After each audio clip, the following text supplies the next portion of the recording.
All right, well, we're here to talk about broad brush risk assessments and how it can help you, how it can help your organization. And certainly if we can get down to those really important things, which we know we want to do further assessments on. And unfortunately, we see this not happen so well.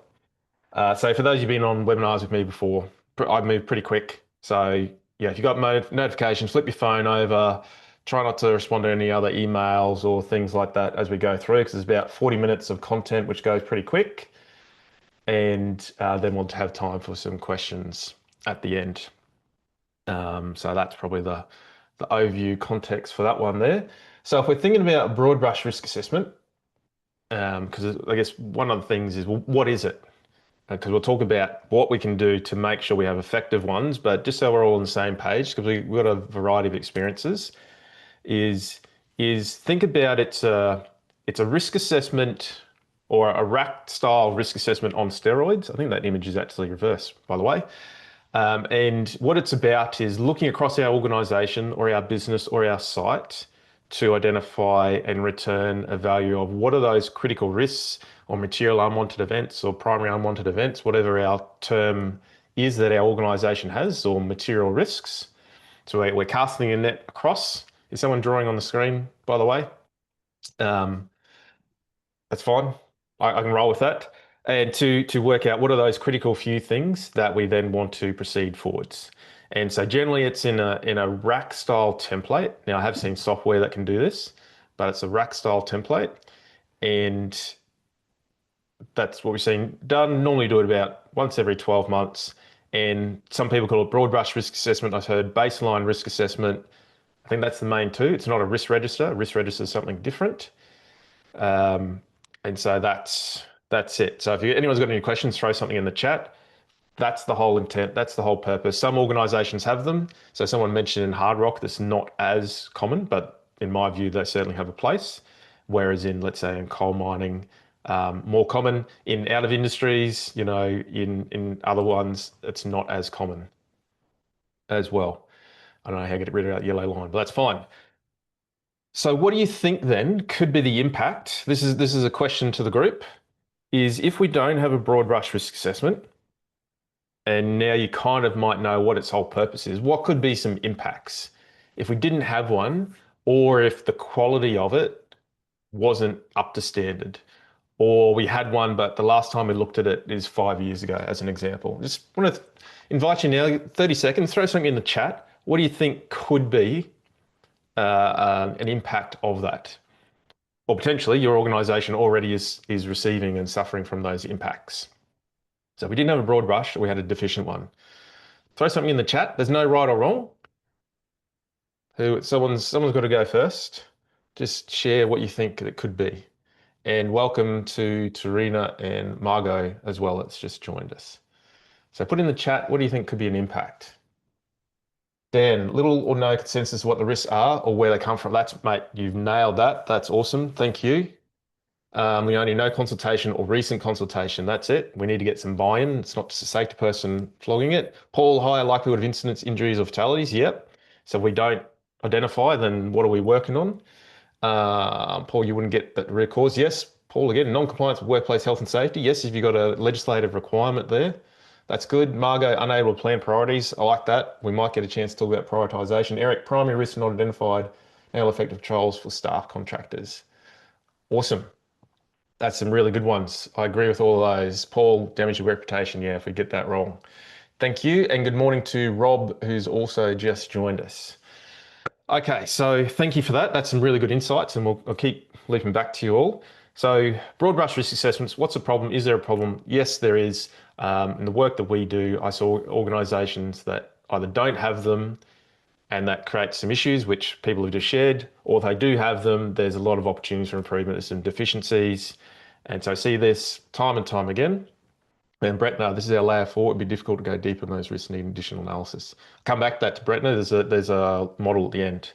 And so what today's all about is, it's not broad brush risk assessment 101, that's a different training course, but at least I'm going to talk through 3 key ideas and some concepts and tips that if your organization had nailed or had dealt with, then there's a better chance of success. So a few of you know me now. So I've been in mining safety almost 25 years. Do a lot of work in critical risk. Impress Solutions is my business, and yeah, for the last 6 years, here's some of the clients that we've been supporting on their critical risk journey. If you've seen this before, is a thing that pops out when I'm thinking or reflecting. So I'm not going to shorten to CCM. I'll probably shorten to broad brush risk assessment. And the picture of the push-ups there is my daughter watches the recordings. I'm going to do 5 push-ups each time the comes out. So I'm working on that. Going to move fast, and I'm going to ask you some questions. There's some feedback and some interaction as we go through the different modules. So I'll cover off the 3 strategies. There'll be time for Q&A at the end as well. So hold on your questions, or you can even just throw it in the chat as we go through, and I'll get to it a little bit later. And I'll say online afterwards. And then at the end, I'll talk what you can do to get some more information and help on this, because again, just this 40-minute slot isn't going to give you everything about broad brush risk assessment. And at the end, I'll talk about how you can get access to the recordings and the slides. So the slides will be available, and another little bonus there. Okay, so I think we kind of touched on this. I'm not going to dive into this one because there will be a chance for another question. Good morning to Simon and Nick, who's joined us as well. So if you think about issues if we don't have broad brush risk assessments, and those that are doing broad brush risk assessments, there's some challenges there. So I'm not going to ask that to the group now. What I'm going to start now moving into is this first concept here, which is around using the farming terminology. I'm not a farmer, but using that, separating the wheat from the chaff. So what's the real stuff we want to identify, and what's just noise? The stuff that good to identify, but let's filter that out. And this is about clarifying the level of broad brush risk assessment risks that we have. So even if you haven't done broad brush risk assessment before, so imagine if you are the health and safety professional and Paul, you do farming. Awesome. Well, that's good, mate. Well, hopefully I got my terminology right. So you're a health and safety professional, and your site said, here's our broad brush risk assessment, and it's got 600 line items. And here's an example of page 1, or half of page 1. And it has a range of hazards from sprains and strains through to vehicle incidents and everything like that. And it's like, go and deal with this. How would you feel if that was happening? What would you be thinking? Where would you even start if you've been tasked now with doing a broad brush risk assessment and it's got 600 line items? And I've actually been there, and it's not a good place. And I wonder if any of these might sound familiar to your business. So if you do have a broad brush, is it just way too big? There's just so much stuff, hard to granulate. If you don't, or even if you do, is there uncertainty on, well, what does live in a broad brush risk assessment? What are those things we want to bubble to the surface? Even if we have a broad brush risk assessment, does it actually talk to and integrate with our other systems, our safety and health management system or our emergency response system? Is it just a standalone thing that we have on the shelf in a file, and once a year we might do a review, but it still just lives in the file? And where we want to get to is the flip side, is we want to have absolute clarity what needs to go in the broad brush risk assessment. And what the broad brush risk assessment tells us is what are the most important risks for our business.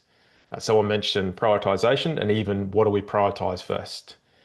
And we want to have this broad brush risk assessment integrated with everything else that happens. It's not a one thing on the shelf.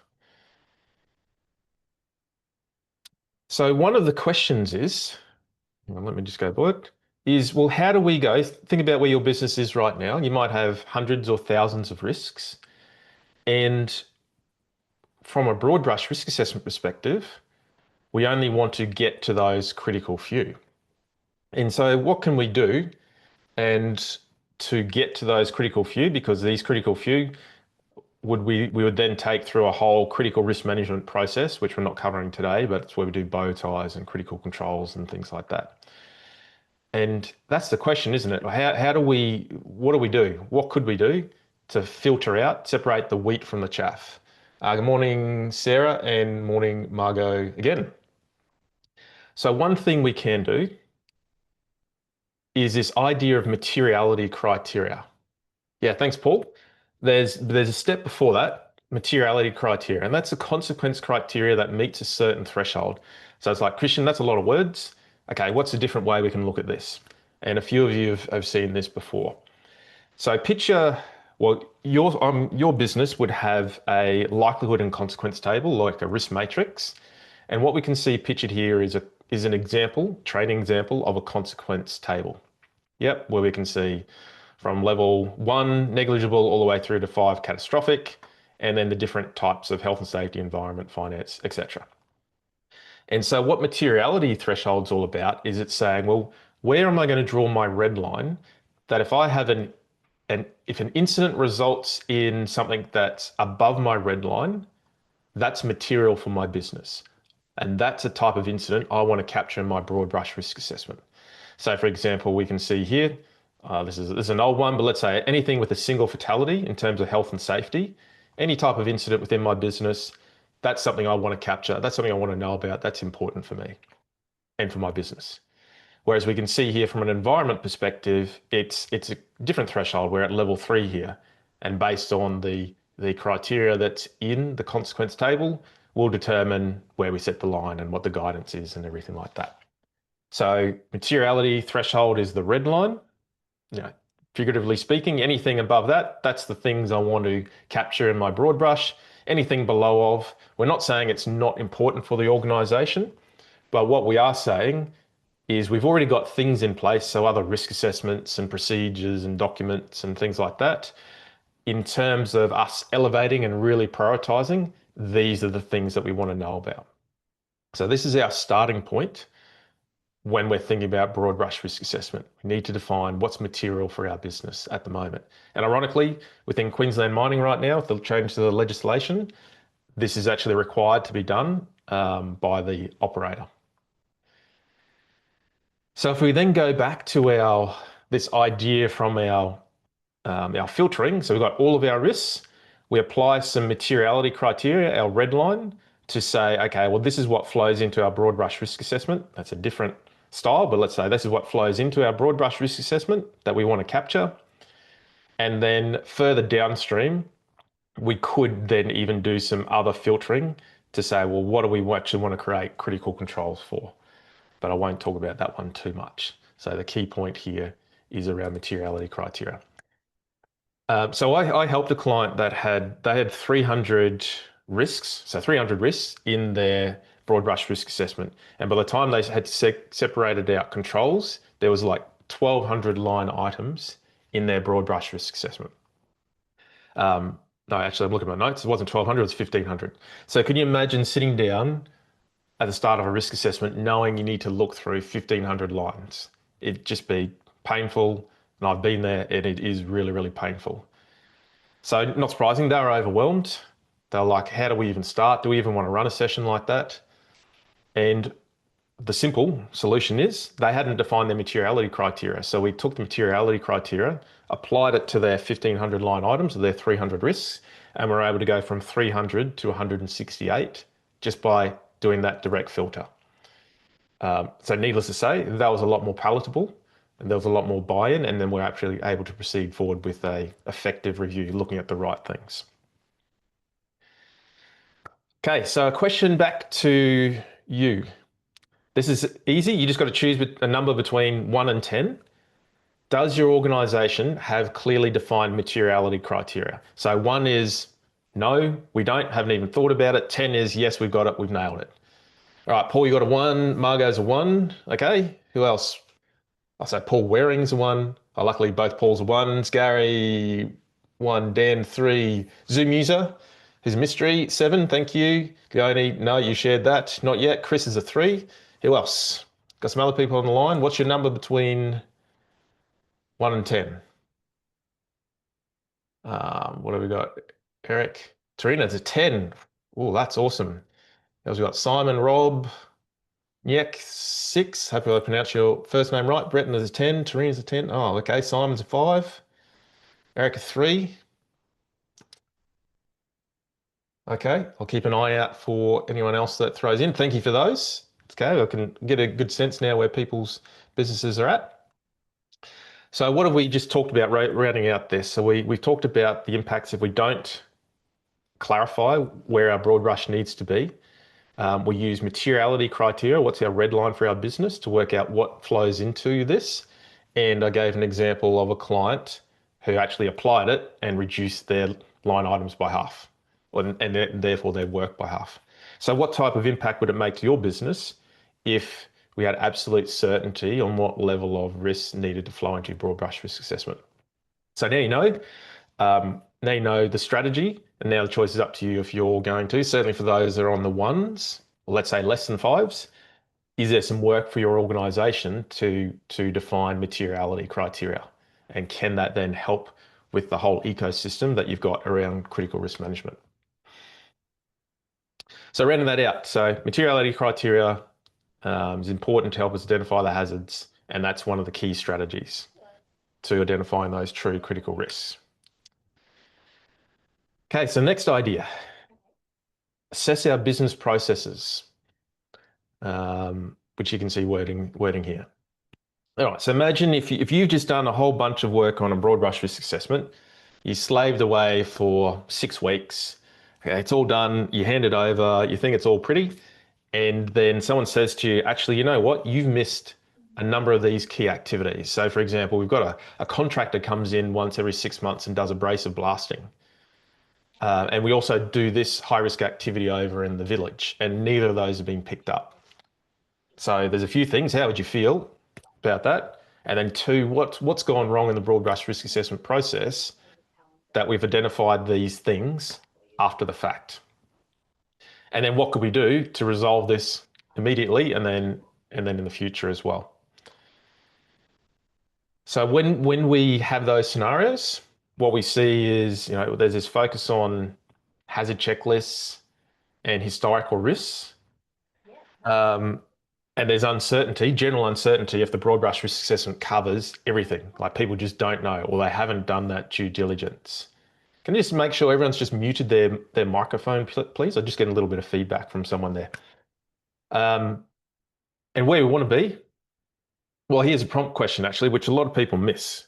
So like any risk assessment, how do you know, how do you have confidence within your business you've covered everything if you haven't even defined what are the activities that you do within your business? Not just generally, even with a little bit more granularity. And where we want to be is you want to have this confidence. Yes, our broad brush risk assessments have looked at our critical risks, and we have confidence it's looked everywhere it needs to. It's looked across all of the stuff that we do. And sometimes that stuff can be not only on site, it can be off site as well, which sometimes is where we miss.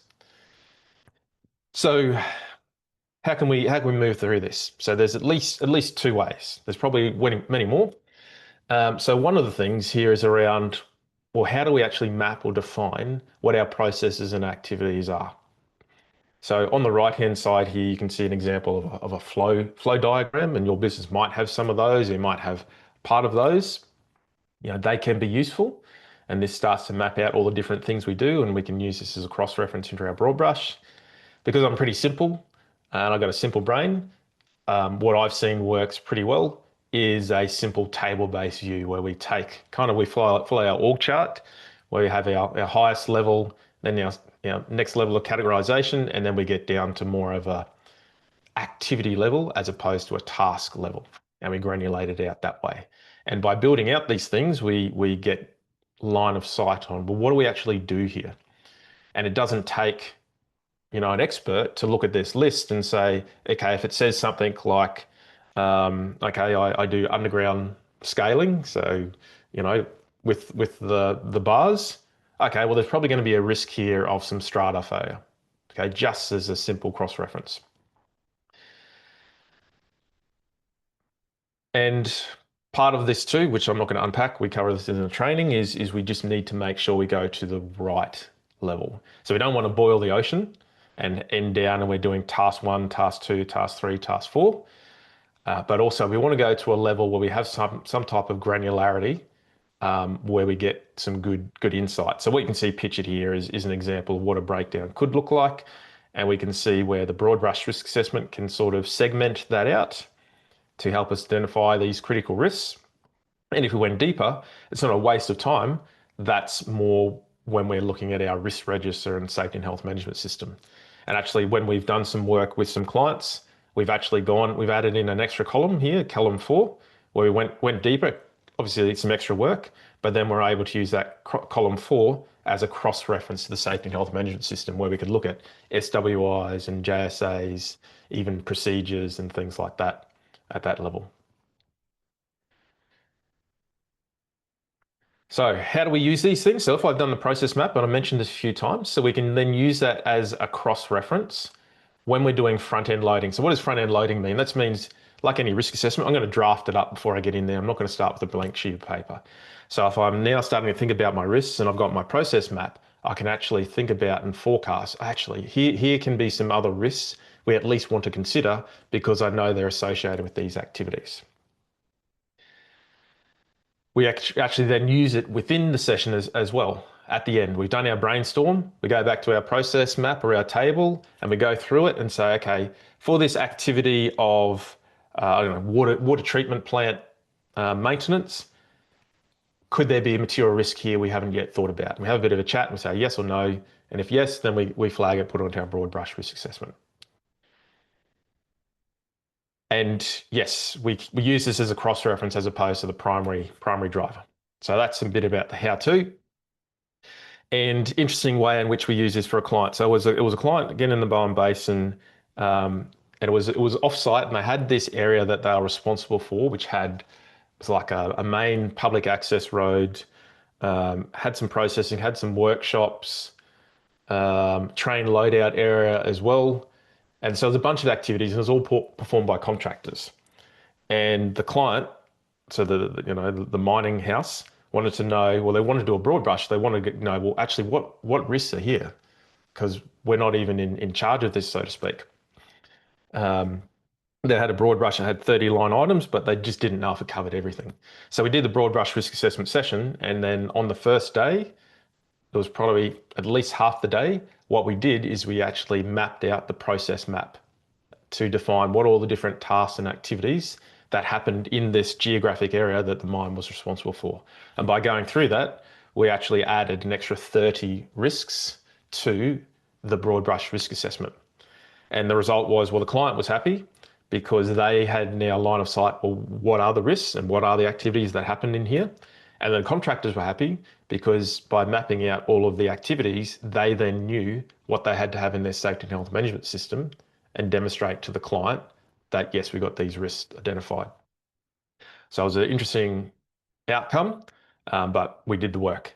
And the same principle can be applied to geographic areas as well. So where does my broad brush risk assessment, what are the physical areas where it's applicable to?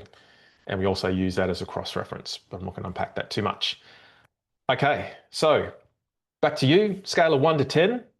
Now this, even if you haven't done broad brush risk assessment yet, where would your organization be in terms of even mapping out and understanding what's all the stuff that happens? What are all the activities and processes? Because we could use this in any site's risk assessment, not just broad brush risk assessment. So I'll give everyone 15 seconds, throw a number in between 1 and 10. The only 9, that's impressive, mate, because I know the nature of your business. Chris, 3, yeah, who else? Sarah's a 6, thank you. Bretna's a 4, Yex 7, okay, Eric's a 2. Zoom user 8, Brendan. Thanks, Brendan. Paul's a 2, Paul Waring's a 1, Simon's 8, Margot's 3, Tarina's 8, Rob Hartfield's a 4. Okay, is there anyone else that hasn't answered? Dave a 3, thanks, mate. Okay. So rounding this out, again, so we know what the impacts are if we don't consider all of the operational activities. We're going to miss something, and we don't want to have that rework, or even worse, something happens that we just completely missed and we're blindsided by. We know if we use the process map, it's a key tool to help us identify what is true. And I gave an example of a client who spent the time to do it and how they actually uncovered 50% more risks by going through it. So what type of impact would it make for your business if you knew that your broad brush risk assessment covered all of your activities? And if it would make an impact, then now you've got a choice. Now that you know this, at some point, there's the invitation there to define the process map, or if your business has one, could it be improved? Does it need a bit of a touch up? Does it need a bit of a tweak? Or it sounds like for those that are 7 or higher, maybe you're in a pretty good space. So reading at this point, then we know if we use a process map, that's a key to helping our broad brush risk assessments hone in and get clear on what are those critical few things. So the third idea here is this idea of staying above the waterline. So the broad brush risk assessment has a role in the critical risk management process, and it's a starting point. And we want to make sure we always keep in mind it's a starting point. It's not designed to do everything else that comes after that. So I wonder, I'm sure if we've all been in risk assessments before, that have you ever been in a risk assessment and it's just gone completely off track? People don't even know where we are heading. And we're going round and round in circles, and we have a discussion, we get back to a point and we're not even sure if we've solved anything. So the same thing can happen in broad brush risk assessments. Thankfully not the ones I facilitate, but I have seen some, and the end product is pretty ordinary. And so here can be some signs and symptoms of what that could look like. So we have a broad brush risk assessment consists of on the job, on the day controls. So, we've got 3 fire extinguishers and we've got 2 of those things. We're really down in the weeds. Our broad brush risk assessments start to identify causes, or it can identify critical controls. We're doing control effectiveness assessments on these controls that we have come up with. There's duplicating risk analysis. So we're coming up causes here, but also we've got a bow tie that does causes. And it's pretty, you can tell, well, I can tell, when I see some of these things, I think, okay, something's gone wrong here. We need to get some clarity. Because what we want to do is the broad brush risk assessment identifies the right type and level of controls. And we want to have it, as I've mentioned before, it's integrated as part of the framework. It's not this standalone thing that either conflicts, duplicates, or doesn't even talk to the other aspects. And so this idea of the waterline is thinking about that the broad brush risk assessment, its whole purpose is around identification. So again, a few of you have seen this. I know, Leona, you've seen it. What I'm going to just quickly touch on is an idea of how the broad brush risk assessment helps the whole critical risk management. That's what CRM stands for, the critical risk management framework. So within our broad brush risk assessment, we know we want to, after we've identified our red line and materiality criteria, that will help us identify what are our critical risks, or what's above our red line. We want to identify, well, who owns this? Each material risk needs an owner. Maximum foreseeable loss, which is how bad it could be without controls.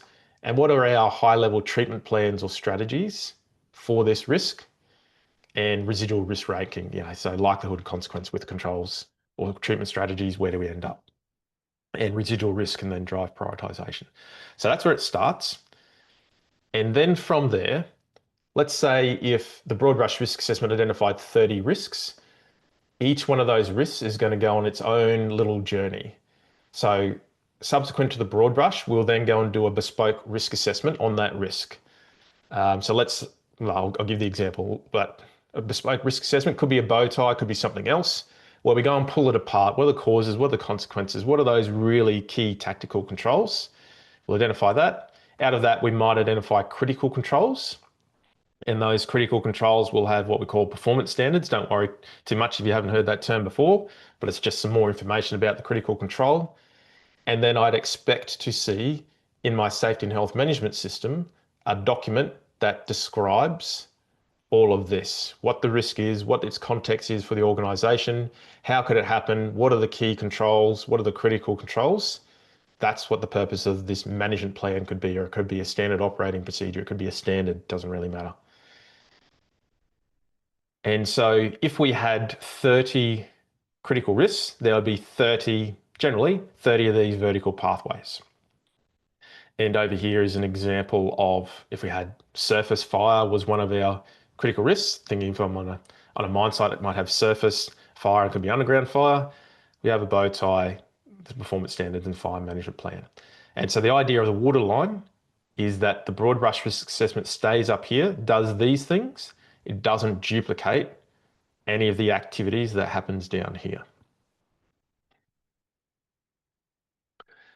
So that's it as a concept. So what are some tactical things on, if we have a template for our broad brush risk assessment, what are some things that shouldn't be there, that are below the waterline type things? Oh, that should be there as well. So anything about causes or causation is going below the waterline. Anything about if we've got controls that are really on the job on the day, tactical things, that's below the waterline. If we're identifying critical controls in the broad brush, because we know that's not the strategy for the broad brush as well, then there should be another little red thing here, control effectiveness assessments as well. That also doesn't happen in the broad brush risk assessment. So there's some examples there. And what could be some things that we would want to see inside our broad brush risk assessment. So we want to do an assessment of the maximum foreseeable loss. So assuming there's no controls in place, how bad could the consequence be? And that's what tells us if this thing's going to be critical or not. So we'd have some column that helps us based on this criteria. Is this critical? Yes, no. Our treatment strategy. So it's not control so much, the treatment strategy. So higher level. So for example, we had fire. I think fire was the scenario. So instead of me saying we've got fire extinguishers and fire hoses and all that, at a strategy level or a strategic level, we have a management plan, don't we, for fire? And if I have that management plan identified, if I go and read that management plan, I can go inside it and that will tell me all of the tactical things. But at a high level above the waterline, what's the overarching strategy that we've got? We could have also maintenance strategies and things like that. So the nature of our treatment strategies above the waterline, and then we've got some other standard stuff there. So control system level, I've mentioned that, and should be no risk analysis or control analysis because we know that happens downstream. So again, another scenario, we had a client in their broad brush risk assessment, had 260 line items, so not as bad as the first one. And they had done some real tactical level controls, doing a SLAM, that pre-task risk assessment. It was a bit of a cluster, to be honest. And they hadn't identified the system level controls. They were really down in the weeds. So when we're going through doing the broad brush risk assessment, when we get to the line item, we say, okay, what's the treatment strategy at a higher level? What can we put in there? And then remove out these noise and these lower level controls, which allowed us to go from 260 line items down to 60, essentially by doing that. And also it helped us do a safety and health management system gap analysis as well, because ideally there's a one-to-one relationship. What's my risk? What's the overarching document in my safety and health management system for that risk? You can imagine SLT was a lot happier to sit down and go through 60 lines, well, the next time they do it, as opposed to 260. Okay, now this might be hard for those that don't have a broad brush risk assessment, but again, another scale of 1 to 10. If your organisation has a broad brush risk assessment, how good is it, or is your organisation at staying above the waterline? So our controls are up here, we've got treatment strategies, we're not down in the weeds, we're not trying to do analysis and causation. Maybe you could even forecast this into your racks as well, or the racks trying to do analysis. So who have we got here? Brenton's a 4, Dan's a 2. Okay, Zoom user, I think that was Brendan, was it? 7, thank you. What else? What do some other people have? Gary's a 4, Leone's a 5, Sarah's a 4, thank you.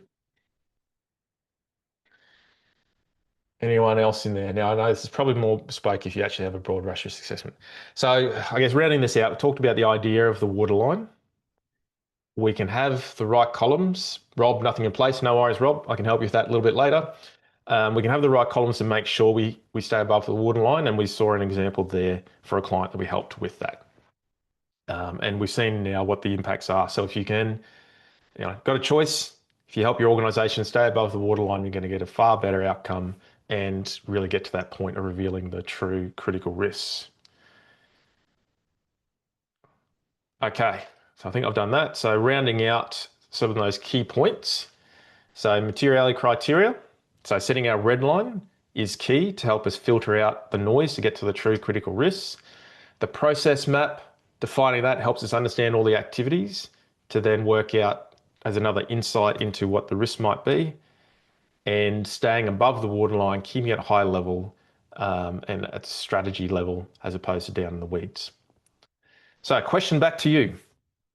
Now, it doesn't matter if you've got a broad brush or not, because there's some insights. If you were going to put one within your business, what's been a key idea, a key learning, a key takeaway from based on what we've talked about so far?